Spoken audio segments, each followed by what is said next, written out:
really stout. This is a K24 block. Now the bottom end has this whole bed plate. Traditionally, engines just had main bearing caps, so each main bearing had an individual cap, and it wasn't unitized, so that wasn't nearly as strong. The K-Liter has this bed plate, so all the main caps and the whole bottom of the engine are unitized in this one stiff, super strong structure. So this supports the crank really well. It won't flex even with a lot of power, and it's super stiff, and it helps fortify the stiffness of the block. That kind of helps distortion overall and improve your life of things, and even improve things like your ring steel. So when we do the block, this block has a lot of our tricks done to it. First off, we do all our boring and honing with a flex plate. A flex plate is a steel plate that's machined like the cylinder head, and you can assemble it with all the bolts or studs and fully torque it down, just like the torque of a bolted-on head.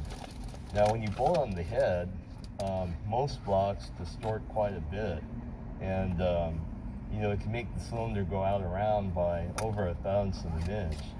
So, 1/1000 of an inch is quite a bit. That's more than 1/3 of your total piston and wall clearance. If you get that distortion, your piston rings aren't going to seal well. There'll be some scuffing on your piston. Everything won't wear as good. So when you put the torque plate on and do all your machining, it's like machining with the head on. So when everything's torqued, your bores are going to be perfectly round. So that's good for power, friction reduction, and longer life. So once we bore it, this was a pretty crusty block, and our customer didn't like it. So what we did is we had it vapor honed.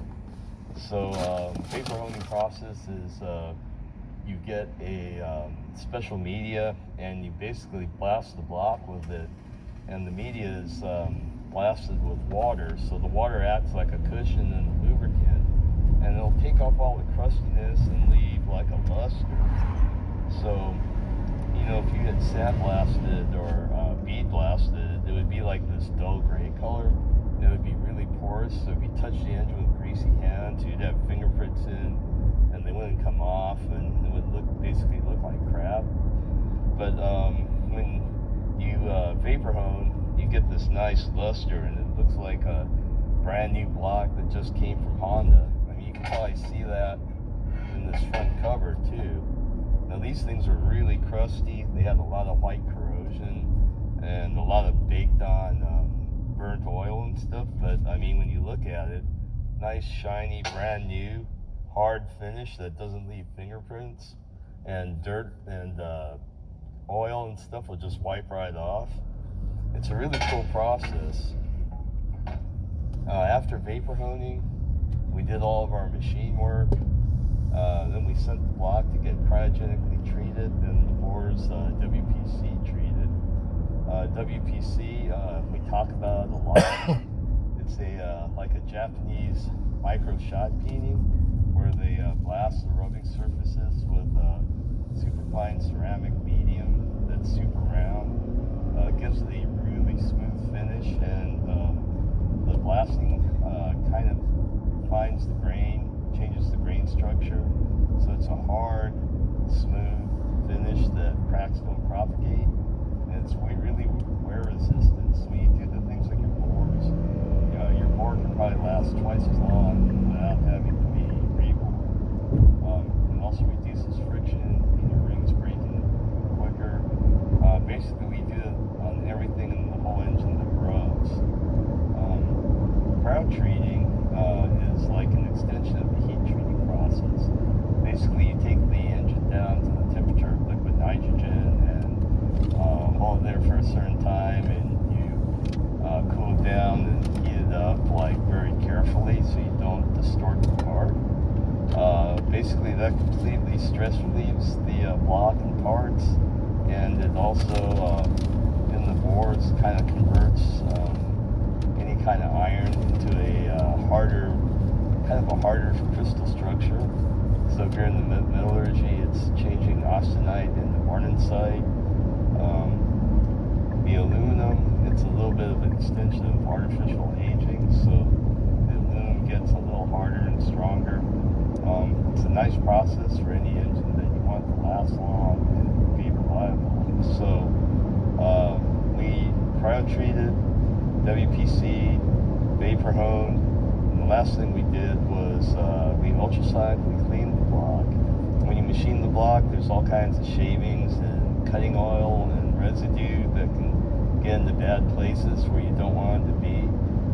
Same thing with the vapor honing that uses a really hard ceramic media that can get into places you don't want it coming out. And WPC, any of those things are abrasive and they can really damage the engine if they come out in use. So when we've done all these treatments, our final step is to ultrasonically clean the block. Now we go to this aerospace place that specializes in ultrasonic cleaning, and what they do is immerse this thing in the tank, bombard with ultrasonic waves. It causes agitation and literally knocks all the particles out of the whole block. They also pump the clean fluid through all the passages while undergoing this ultrasonic agitation. It gets the engine surgically clean. So if the engine's been subjected to a lot of different media, we always do the ultrasonic clean before we reassemble it. So what we have here is our basic bottom end assembly. This thing can take like 500 horsepower all day.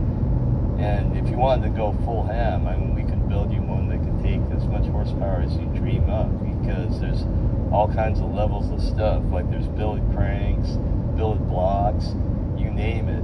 But for a reasonable budget, what we have here is fine, and it'll be totally reliable, and it'll pretty much kick ass. We're going to start off with the stock K24 Crank. And that's a nice forged crank. It's fully counterweighted, and it's nitrided from the factory.